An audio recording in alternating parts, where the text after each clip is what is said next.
Hey everyone, it's Caitlin. I'm from Fargo Public Schools. I'm the Indian Education Mentor for grades 6 through 12, and I will be presenting to you Life After High School, One Path Does Not Fit All. There'll be plenty of information in here for you guys to pick through at the end if you want. The presentation will be sent to you also in your email, so you can open up all these links on your own. Unfortunately, they aren't working to share with my computer right now, so we won't watch any of them. I did try to pick a lot of videos that are about 5 minutes or less. One or two of them are a little bit longer, but a lot of the videos have good information. I have links at the bottom that you can follow. And so I won't cover everything too far in depth. It'll be kind of a glossy overview. So let's get started. So why do I need to think about my future right now? So children and teens, you guys already know some responsibilities you have. But when you turn 18, things get different, okay? So when you turn 18, you become legally responsible and independent. That means you are responsible for things you say and do. So this quote I shared, I'm going to pick it apart after I say it. So you are responsible for the world that you live in. It is not the government's responsibility. It is not your schools or your social clubs or your churches or your neighbors or your fellow citizens. It is yours, utterly and singularly yours. This is true. You are responsible for everything that happens in your life. That means if you have a problem and how you're dealing with it, that is up to you. But there's also things that are inflicted on you in life that you can't control. How you respond is up to you, though. So, how do I find a happy path after school? These videos I provided, the first one's going to just kind of go over some trade school, college, kind of like what a 2-year and a 4-year are. It's not very descriptive, it's short. There'll be more stuff later in these on trade schools and college. So the second YouTube video, if you guys know who Scott Muschetti is, he's an artist. A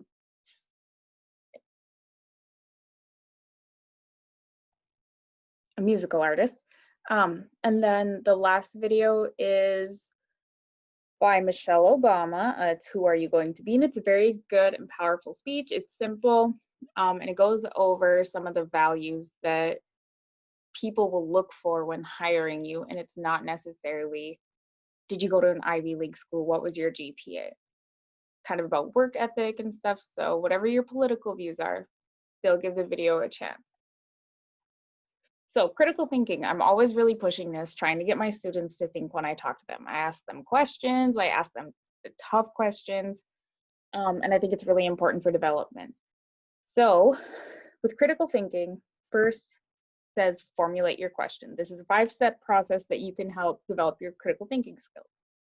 So what you want to do is obviously you want to find what your question is. What are you trying to find out? Write it down. And then gather your information. What's relevant to this? What do you need to know? Where can you go to look for information? And guys, this is easy as like putting things into Google. Like I Google everything. The third step is apply the information. So you just kind of have to think, is this logical? Like what is making me think this way? And then consider the implications. What's going to happen if I choose this? What if I choose this? What are some of the consequences or things that I wasn't expecting to happen or unintended consequences? And then number 5, explore other points of view. Be open to hear and to listen and just find other information that doesn't necessarily feed into your point of view. Why are people thinking a different way? Dig into it. It's really helpful when you formulate a whole question and figure something out.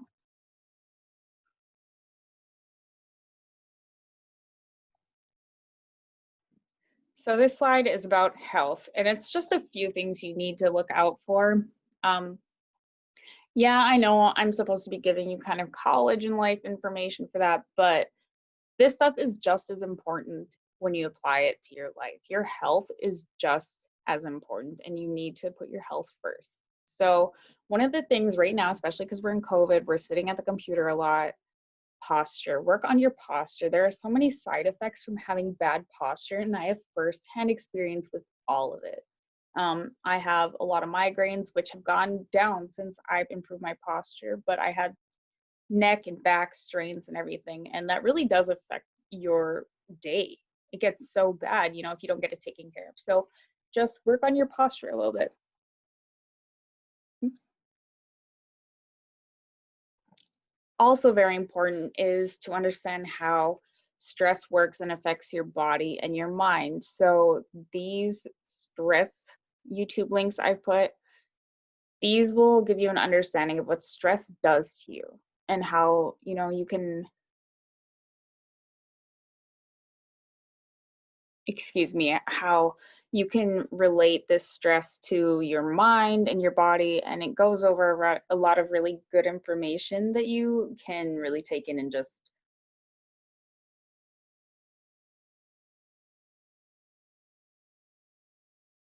So I have a lot of firsthand experience with stress and how I never managed it well.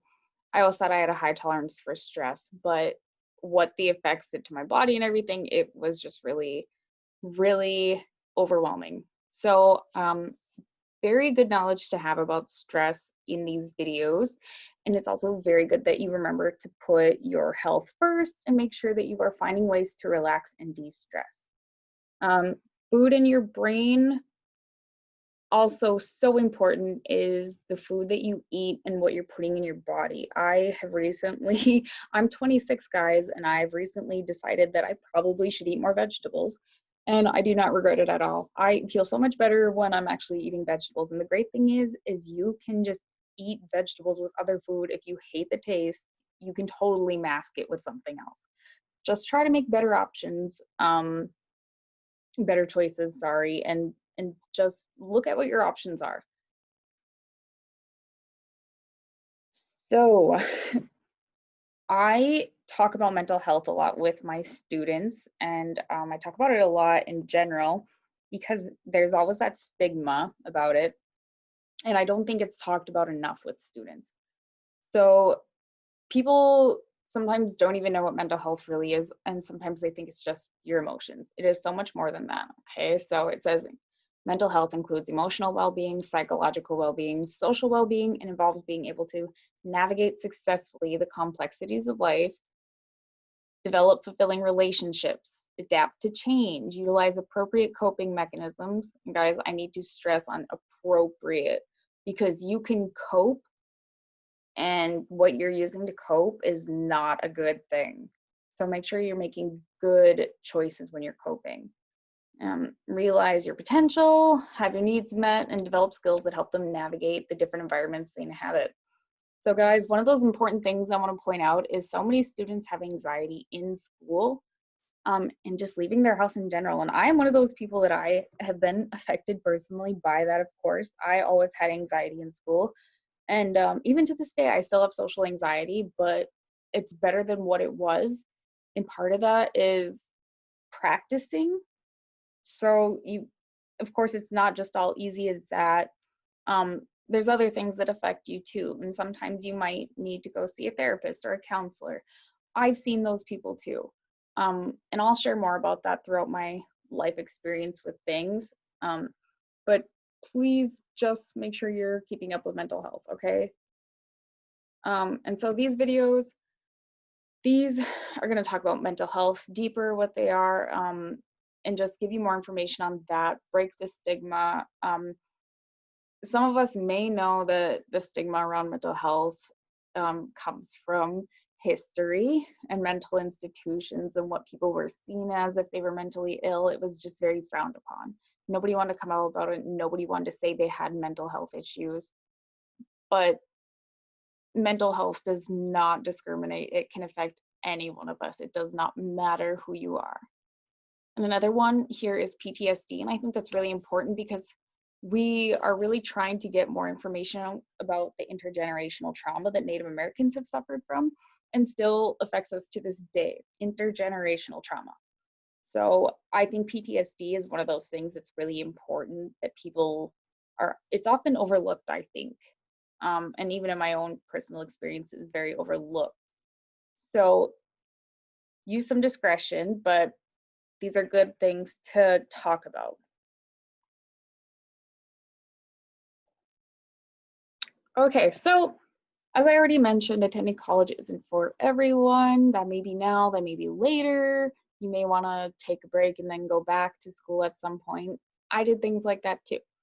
So, a few of the things we're going to talk about are how you can get a job right after school, intern, apprentice, everything you see below. Um, Again, I'm not going to get too deep into some of them. I can't really tell you everything you need to know about starting a business. So just keep in mind, I'm not an expert on all this, but I can help you find resources. So down below, these links, helping your teen decide what to do. That kind of will just go over, again, some of their options and how you can support your student, your kid. Um, and then the one below that, Life After High School, Top 10 Alternatives to College. That will go deeper into these that I will share about and a few more.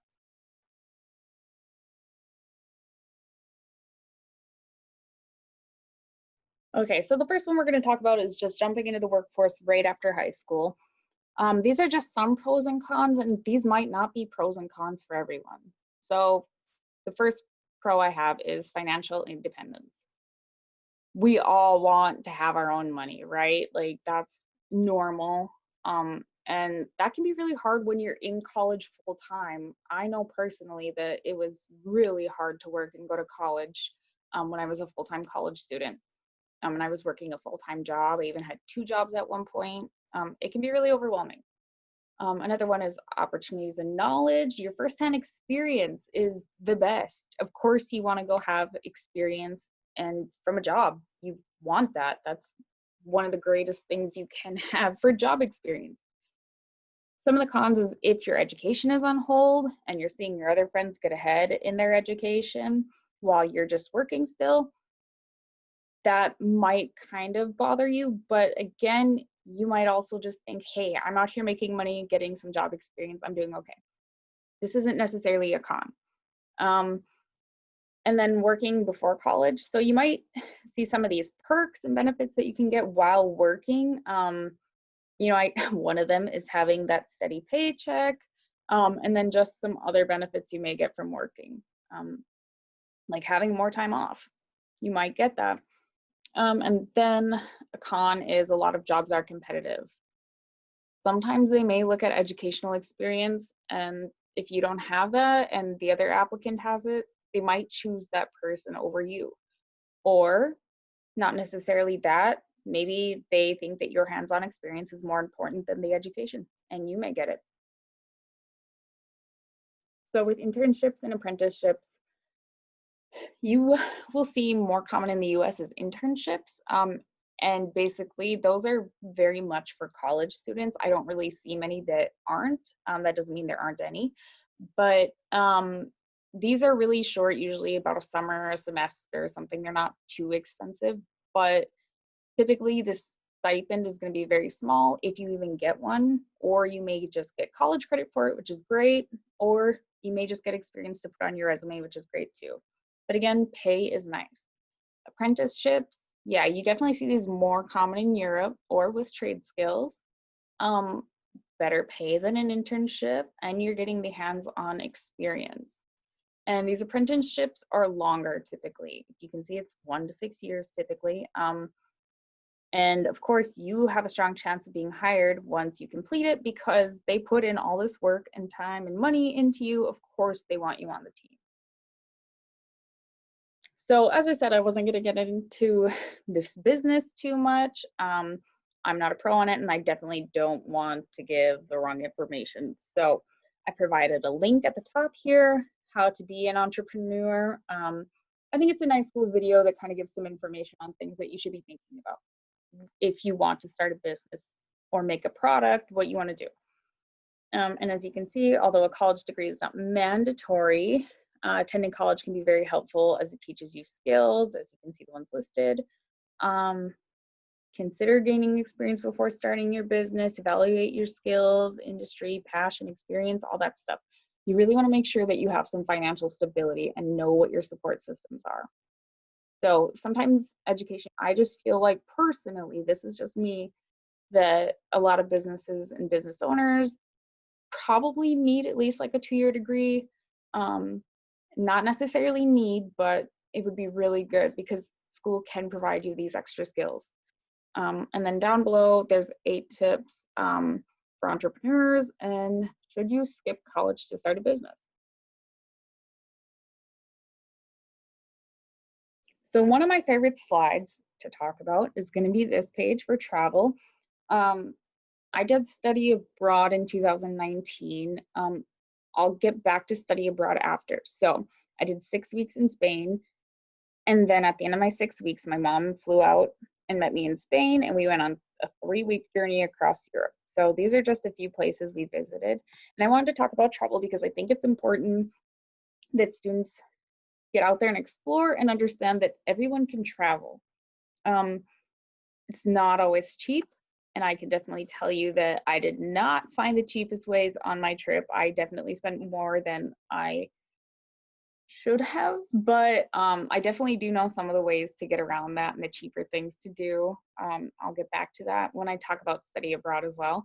Um, but yeah, as you can see, we kind of went around. We climbed the Eiffel Tower, we climbed the Swiss Alps, we were tobogganing, jet boating. We have the Cliffs of Moher, Germany. Um, but I want my students to understand that this traveling is possible. You can do it. Um,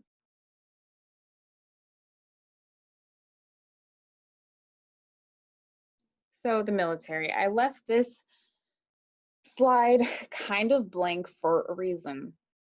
So I think it's a very hard thing to comment on. I personally don't have experience in it. I only know what people have told me. And so I think this is one of those things where you really need to do your own research. I provided a link below that brings you directly to all of the different forces you can join. That way you can find information, you can speak to a recruiter. But what I really want to advise is that you get in contact with a veteran or people that have served or are currently serving to get an opinion. I think a lot of things that are posted online are kind of biased, and I don't want to portray that in this. So really, if you want to join the military, get out and talk to somebody that has firsthand knowledge of it and isn't trying to sell it to you. Um, but do speak to a recruiter as well. But really find somebody that is a vet and has served and doesn't necessarily recruit. So trade, tech, vocational, these are your really hands-on jobs or ones where you can kind of just get in there and learn as you work. And this is really great for a lot of reasons. So the programs are shorter, and typically they're way cheaper than getting bachelor's degree and going to college. So shorter school time, a lot of these are pretty good pay, specifically things like welding. But again, I'm not going to get too deep into this. I've got information here for you. I don't know a ton about trade and tech, which is kind of sad, but I think it's also kind of the norm at this point that people haven't been talking about these schools as much. They haven't been advertising like they do regular 4-year colleges. So this will be a learning experience for myself as well as we go. Taxes and paychecks. Again, I've got some videos here.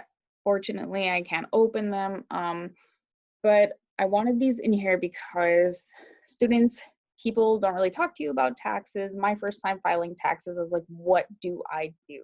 I didn't even know I had to do them. So I have a video here that explains taxes to you and what they contribute to at the federal level, okay? And then understanding your paycheck, that is going to talk to you about how taxes are being taken out of your paycheck. Resume. So resume is really important. And at first they kind of suck to do. I really didn't like doing them. I just had no idea what I was doing. But I provided some links over here again on things you can include in a resume, 5 resume tips that will get you noticed, and a free resume builder. You can also, if you do go to a college or something, they typically will have a place that you can go and make resume builders. As NDSU has a place that you can do that. And so this is just a basic looking resume format. And depending on the job or what you're applying for, you might want to edit some of your stuff not everything is going to be relevant. So you want to make sure that what you're doing is relevant and you're listing your best. If you guys need more help with resumes, contact me. Volunteering. So I want to talk about volunteering because it is good for so many reasons. For one, it's good for your health. To apply yourself in a different situation where you can be helpful and kind of forget about your own problems for a while. Now, you shouldn't forget about your problems, you should still deal with them, but it's good to not always have to think about your own. And it's nice to help others. Volunteering is also really good to put on your resume, and your future careers will likely want to see volunteer. You can get volunteer experience that is just you can go to other countries.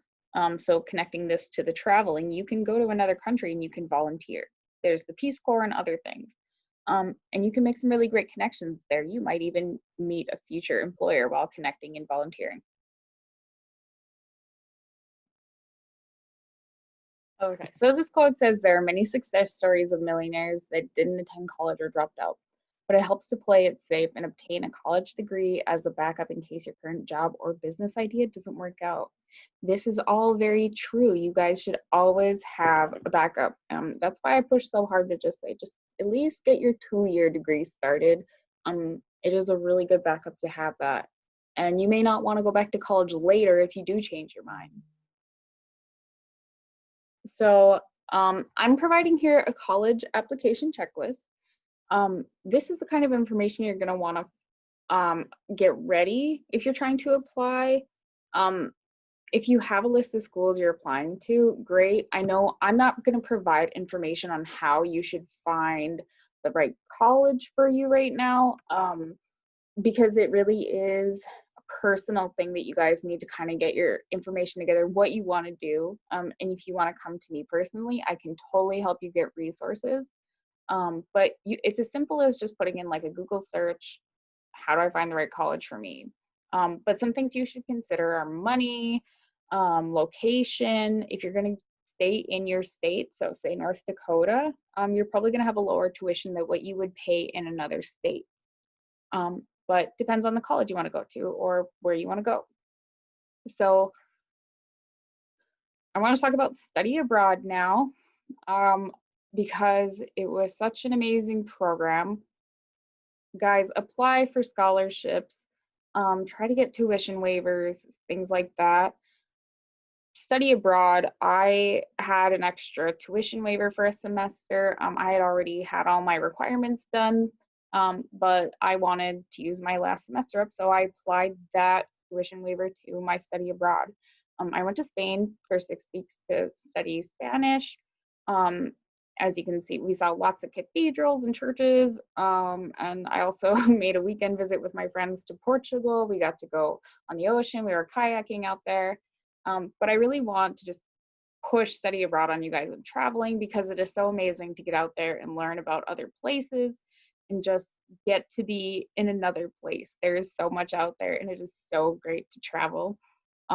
You can also try to get some help with the following slides, which will be coming up, some financial aid information, but just again, remember, I used a tuition waiver to apply to this. So that tells you that you can have extra money from your tuition waiver. It can only apply to school, but I used it for study abroad. And it didn't matter if I passed the course or not, because I had already finished up all my needs. But so FAFSA and financial aid, you guys are going to need to do this if you're going to college. This is how it's going to depend on, or how they're going to decide on how much money you can receive from loans, and how much your need is. So this stuff is going to use your parents' financials, and just follow these links below, because it can be kind of tricky to understand financial aid, but these are pretty good at giving you the information you need. Honestly, you'll get through it pretty easily. So how you can pay for college, these are a few options: subsidized and unsubsidized. I'm not going to get too deep into them. All this information is here for you, and these links below get deeper into it. But so if you want loans, make sure you understand how the interest works on them, okay? So if you look over at the subsidized loans, the U.S. Department of Education pays the interest on a direct subsidized loan that is while you're in school at least half time. That's typically 6 credits that you're taking to be half time. So you need at least that really. And they will take care of the interest on them for the first 6 months after you leave school, which is a grace period, and also during a period of deferment, which is like right now we are in a deferment. We don't have to post our loans for, we don't have to post our student loans because of the coronavirus.